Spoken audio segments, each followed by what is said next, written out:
Vem cá, como anda a sua memória? Você consegue se lembrar do que comeu ontem na hora do almoço? Talvez sim, se fizer um pouquinho de força, mas... E aquele momento em que você precisa lembrar de algo muito importante? Às vezes no meio de uma reunião, você tem que lembrar de um número para falar para o seu chefe, para a sua chefe, e ele simplesmente desaparece da sua mente. Ou algo que também acontece numa prova, você está fazendo um teste, tem que acertar alguma pergunta, e você sabe que você já viu aquilo, mas de novo, se esquece completamente e não consegue recuperar a memória.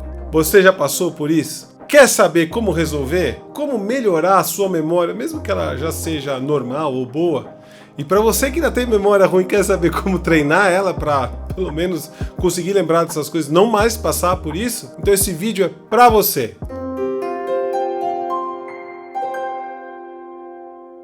Bom dia, Minds! Olha, sou eu aqui de novo para te ajudar com a sua memória. E se você é novo ou nova nesse canal, saiba que aqui na MindStation a gente fala sobre a sua mente na prática. Sou Charles Betito, especialista no treinamento da mente, e hoje a gente vai falar sobre a sua memória, como é que a gente pode melhorá-la. Eu vou dar técnicas também, olha só que interessante, para você já sair daqui fazendo alguma coisa e mostrando para os outros que você consegue lembrar com muita facilidade. Se você gosta desse tipo de conteúdo, considere deixar o seu like aqui embaixo, comentar se você tiver dúvida durante o vídeo e principalmente se inscrever no canal apertando o sininho, porque assim você recebe esses conteúdos em primeira mão. Vamos lá, vamos resolver esse problema da memória agora. Olha, antes de mais nada, vamos entender um pouquinho por que tem tanta gente sofrendo com isso nos momentos atuais. E eu também vou fazer o seguinte, eu vou trazer alguns conceitos sobre a mente, sobre o funcionamento da memória, para que você saiba a base do funcionamento da maioria das técnicas de memorização. Porque não adianta nada o pessoal lá inventa uma coisinha bonitinha, traz aí algumas regras, aí você até faz, usa, mas não sabe por que funciona. Vamos entender um pouquinho mais? É normal com esse mundo corrido, que a gente está exposto a muita tecnologia, dependente dela, a gente deixa de treinar a nossa mente para uma série de coisas, ficamos aí um pouco preguiçosos muitas vezes, e ao mesmo tempo a gente recebe um monte de informação, uma montanha gigante de quantidade de informação. E aí o que acontece? A gente não consegue processar tudo isso. E principalmente a gente começa a perder a atenção. E eu vou falar por que a atenção é tão importante para a formação da memória, você já deve saber. Mas enfim, a gente está vivendo isso e o principal problema é que esse excesso de ansiedade que é gerado por esse mundo faz com que realmente a nossa capacidade de memória, de guardar informação, caia muito. A ansiedade em excesso e o estresse crônico muitas vezes são responsáveis até por morte de neurônios. É isso mesmo que você ouviu. Não é uma situação fácil, mas a gente pode treinar para resolver. Legal, mas o que você já fez para memorizar alguma coisa? Você se lembra? Muito provavelmente você tentou ler repetidamente a mesma coisa ou falar no espelho, alguma coisa do gênero, para que a repetição fizesse com que você guardasse aquela informação. E olha, eu já te falo, antes de mais nada, que realmente a nossa mente aprende por repetição. E existem formas, óbvio, de fazer com que as repetições se tornem menos enfadonhas. Mas repetir algo várias vezes faz com que você, de fato, aprenda alguma coisa. Mas além disso, é importante a gente entender como é que a memória funciona para depois eu passar essa técnica para você. Você já deve ter ouvido falar, ela chama Palácio da Memória. Uma técnica bastante antiga, muito eficiente e que quem viu aquela série do Sherlock Holmes vai lembrar muito bem, porque o personagem, no final, não só o Sherlock, mas também o vilão, usavam desta técnica do Palácio da Memória e lá eles mostram bem de uma forma interessante como aquilo funciona. Mas eu vou mostrar na prática para você fazer hoje, então já se prepara aí. Então eu vou falar agora aqui 3 pontos importantes para você entender a respeito da sua memória que vão dar a base para você entender como esta técnica do Palácio da Memória e tantas outras funcionam. Primeira delas aqui, quais são os tipos de memória? Olha, essa é fácil. Tem a memória de curto prazo e a memória de longo prazo. A memória de curto prazo é normalmente gerenciada pelo córtex pré-frontal, essa parte que raciocina do cérebro. Ela dura poucos segundos, geralmente 30 segundos, e dizem aí os cientistas que a gente consegue guardar de 5 a 9 itens no máximo nessa parte reduzida da nossa memória. Ela tem uma quantidade bem limitada. E você já deve ter percebido. Às vezes pegou um número para decorar, uma senha. Às vezes o código do Rappi que você vai falar pro entregador quando vem trazer comida para você. E você lembra daquilo rapidinho e dá um número. Se a pessoa perguntar de novo qual era o número 1 minuto depois ou 2, já era, você já esqueceu. E é normal, funciona essa memória, ser rápido. A memória de longo prazo já é diferente. Então o que acontece? Ela é gerenciada muitas vezes pelo hipocampo, que é uma parte do cérebro especial aqui do sistema límbico, e durante o sono, o que ele faz? Ele vai pegar essas informações aprendidas, essas memórias, e vai jogar aí para onde elas vão ficar guardadas no longo prazo. Então ele vai fazer essa dinâmica toda. E esta nossa capacidade de armazenamento de longo prazo, ela é imensa, e as memórias podem durar possivelmente até para o resto da vida, dependendo da pessoa. Segundo ponto, as 3 fases da memória. A memória acontece em 3 fases que a gente conhece. Então a primeira delas é a codificação, ou seja, quando nós usamos a nossa atenção e os 5 sentidos, muitas vezes até carregados da nossa emoção, para formar uma memória. Muito importante lembrar da atenção. Por isso que o excesso de estímulo, excesso de ansiedade, excesso de pensamento, excesso de coisa acontecendo na nossa realidade rouba a nossa atenção. Então, se você quer guardar bem uma memória, a primeira coisa que tem que fazer é saber codificá-la da melhor maneira possível, ou seja, prestando atenção. Então aqui eu falo muito de gestão da atenção, do mindfulness, que são formas aí da gente começar a fazer isso. E gestão da atenção, para você que está me vendo aqui, é algo muito importante. Na verdade, ela vem bem antes da gestão do tempo, que hoje ficou relegada aí em segundo lugar lá para trás. Porque não adianta nada você gerir o tempo se você não consegue gerir a sua atenção. E a gestão da atenção é muito importante para você codificar a memória. Como é que você codifica bem? Bom, primeiro usar os 5 sentidos que eu falei, a atenção. A outra coisa é você ter alguns espaços de tempo limitados para você prestar atenção em alguma coisa. Porque nós não funcionamos igual um processador de computador. Que liga, às vezes ele fica lá no máximo, né? Processando, aí para. Certo? Muitas vezes tem processador que fica aqui no máximo de um monte de ventoinha porque o bicho esquenta por até queimar, né? No nosso caso, a gente não funciona assim, a gente funciona por ciclos. Então você vai ter um ciclo de gasto de energia lá, de atenção, de repente você vai precisar entender que vai cair a performance. E nessa hora é legal você levantar, dar uma respirada e fazer outra coisa e depois voltar, tá? Existem outras tantas coisas que vão ajudar a sua memória quando você faz isso. Quando você bloca, por exemplo, esse espaço de atenção.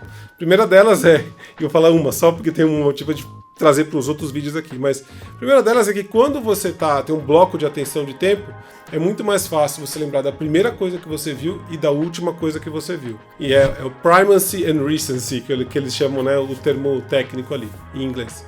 Mas enfim, se você blocar, então você vai ter mais coisas primeiras que você começou a ver e as últimas vai ser mais fácil para você guardar essas memórias. Mas no geral, é a atenção não dividida. Segunda fase da memória é o armazenamento. Bom, uma vez que você aprendeu algo, criou uma memória, primeiro ela vai para a memória de curto prazo e depois ela vai para a memória de longo prazo. Para ir para a memória de longo prazo, ela vai ser gerenciada pelo hipocampo, como eu disse para você anteriormente, e ele vai, durante o sono, jogar essas memórias, né, já limpo o que é importante e o que não é, dar prioridade e tudo mais, e ele vai jogar aquilo para as partes do cérebro onde vão guardar a memória de longo prazo, que aí não existe uma parte específica, geralmente as memórias, elas são divididas pelos seus sentidos, então, por exemplo, memórias mais visuais, de imagem, são guardadas, há indícios que são guardadas ali, perto da onde a gente processa a visão, certo?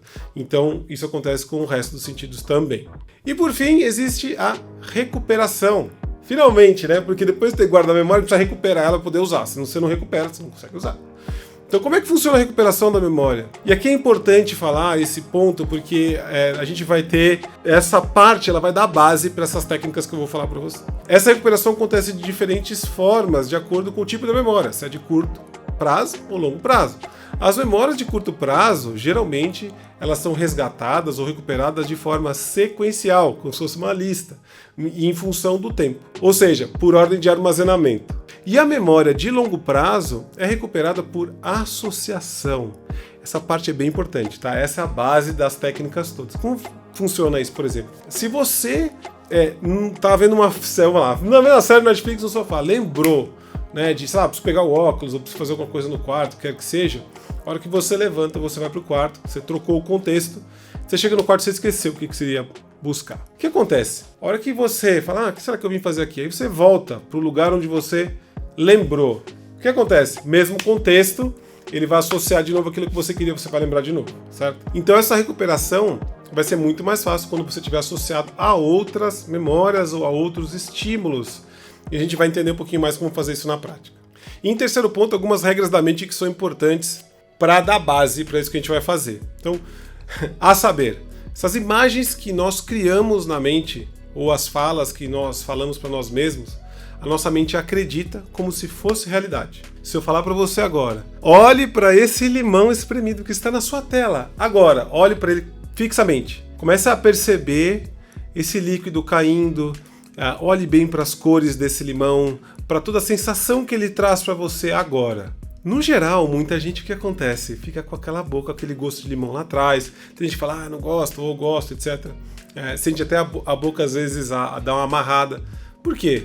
Porque a sua mente, ao ver esse limão, muitas vezes, né, não é exatamente 100% das vezes, nem com todo mundo, mas ao ver esse limão, ela começa a acreditar que aquilo é realidade, ela já prepara as papilas gustativas e tudo mais para aquilo que vai acontecer. Então, imagens criadas, imagens vistas aqui dentro da nossa cabeça, nosso cérebro acredita que são realidade. Quando nós associamos os estímulos da realidade com emoções e usamos várias redes neurais, estímulos diferentes, para o mesmo conhecimento, para o mesmo bloco de aprendizado ou uma memória, ela tende a ser mais forte. É muito fácil que existem algumas pessoas que dão esse exemplo sempre nessas aulas ou cursos, é muito legal, mas é até meio ruim de lembrar certas coisas. Mas enfim, se eu falar para você aqui, imagine que você nasceu, talvez assim como eu, antes deste século, né? Ou nesse nascer você vai entender o que eu estou falando. Você lembra onde você estava naquele atentado do 11 de setembro? É fácil lembrar, não é? Para as pessoas que não nasceram nessa época, nasceram depois, ou não lembram, pega qualquer evento que teve uma forte emoção para você e lembra onde você estava, o que estava acontecendo naquele momento. Eu claramente lembro do atentado de 11 de setembro, eu sei exatamente onde eu estava, o que aconteceu naquela manhã. Por quê? Porque todo aquele processo foi envolto de muita emoção, ou seja, outras redes neurais. E geralmente emoções fortes, pode ser negativa ou positiva. Pensamento negativo, aquelas imagens negativas, já são mais fortes porque trazem aí aquela ideia de que ajudam a gente a sobreviver, ou seja, a gente começa a se preparar para algo que teoricamente não vai ser bom pra gente, então o nosso cérebro começa a montar cenários de futuro para que a gente possa sobreviver. Então esse tipo de coisa, usar várias associações ou várias redes neurais para formar uma mesma memória, vários sentidos diferentes, lembrar talvez até do cheiro da sala, da textura da cadeira, ou o que quer que seja, do caderno, de um determinado aprendizado que você estava passando ali numa sala de aula, o que quer que seja, vai ajudar você a construir uma memória mais forte. Isso também é básico para muita coisa que eu vou falar de técnica daqui a pouco. E o último ponto que eu queria trazer aqui, exatamente puxando desse que eu falei agora, é que a nossa mente ela tem muito mais facilidade de lembrar de histórias, de fatos que têm algum significado, do que efetivamente de coisas abstratas, do que uma lista numérica. Se você já viu aquelas pessoas em competição que decoram um número, sei lá, um monte de número em sequência e falam rápido e tal, que participam dessas competições ali, saibam que eles não estão decorando o número do jeito que a gente acha que decora, como a gente decora, sei lá, o número do celular ou a senha de alguma coisa. Não.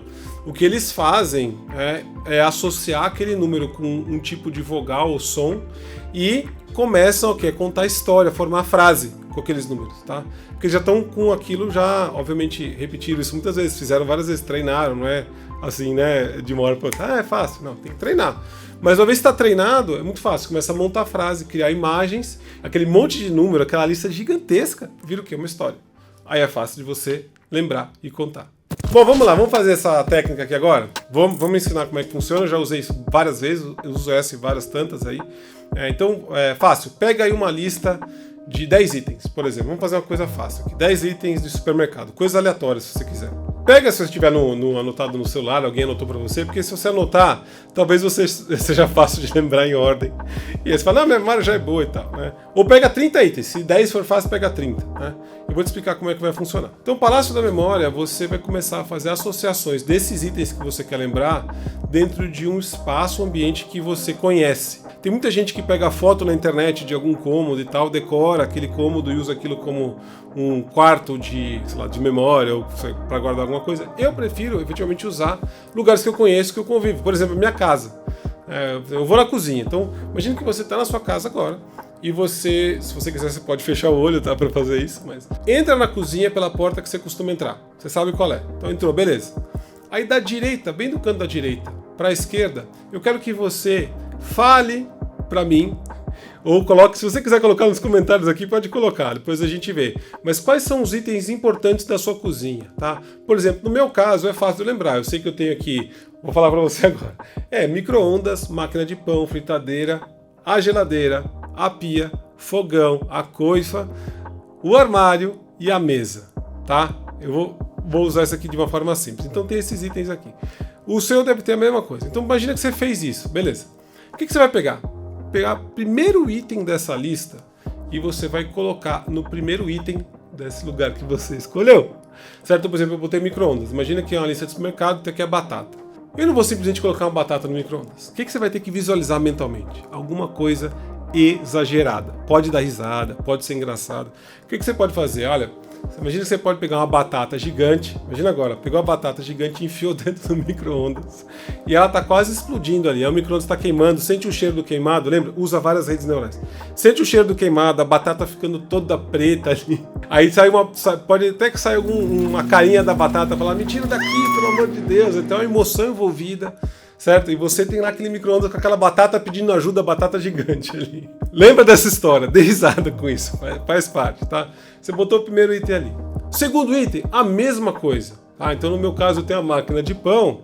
O que eu vou colocar na máquina de pão? Sei lá, um limpa-alumínio. Aí o que eu vou fazer? Eu vou jogar um limpa-alumínio e vai ficar todo cheio, todo prateado, vamos dizer assim, aquela máquina de pão escorrendo, aquele limpa-alumínio que estava ali. Então você fala, nossa, a máquina de pão tá prateada. Se for lembrar do surfista prateado do Quarteto Fantástico, quiser fazer de associação com aquilo, ótimo. E vá fazendo isso ao longo do caminho, tá? Se faltar itens, você pode ir para sua sala, faz a mesma coisa, da esquerda para a direita, e aí você vai lembrando dos itens, né, coisas importantes. Não adianta você fazer com tem o cadeira, né? Sei lá, mesa de jantar, tá? Isso é um item importante, sei lá, televisão, ou sei lá, o home theater, ou o que quer que seja, o móvel que está lá embaixo da televisão. Aí você vai fazendo essas imagens exageradas na ordem, tá? Começo é meio chato, meio difícil, tem que ficar lembrando, né? Fazendo aquela coisa que você não está acostumado. Mas faça isso algumas vezes. Você vai ver que é muito mais fácil de lembrar, tá? E essa é a base para esse palácio da memória. Você pode criar o seu, você pode criar um virtual na sua mente, pode ser até o Castelo de Grayskull. Pelos poderes de Grayskull. Enfim, o que quer que seja. Mas é mais fácil de um lugar que você já conheceu, tá? Faz isso algumas vezes, testa, treina. Você vai ver como com o treino, obviamente com a repetição, você vai ficar muito bom ou boa nisso e vai ser muito mais fácil lembrar item de prova, lista de supermercado ou o que quer que seja que você queira lembrar usando o seu palácio da memória. Bom, legal, isso fez sentido para você? Olha só, se você quiser saber como é que eu decoro, sei lá, texto de palestra para falar, sei lá, meia hora ou 8 horas, isso eu uso bastante, porque é o que eu faço na vida, eu dou palestra, faço workshop. Como é que você lembra de tudo que tem que falar sem ter que ler absolutamente nada, sem ler o slide atrás, né? Não tem o slide com aquele monte de coisa escrita, não tem nada disso. Como é que você lembra? Né? Então eu posso falar isso, se você quiser, coloca aqui nos comentários. Outras técnicas, além dessa do Palácio da Memória, tem outras mais fáceis de lembrar, 5 itens, 10 itens, 20 itens, se você quiser. E tantas outras, né? Até de números, se você tem vontade de ficar decorando número, né? Enfim, estamos aqui para te ajudar. Deixa aqui nos comentários, treina, me fala o que aconteceu e a gente se vê no próximo vídeo.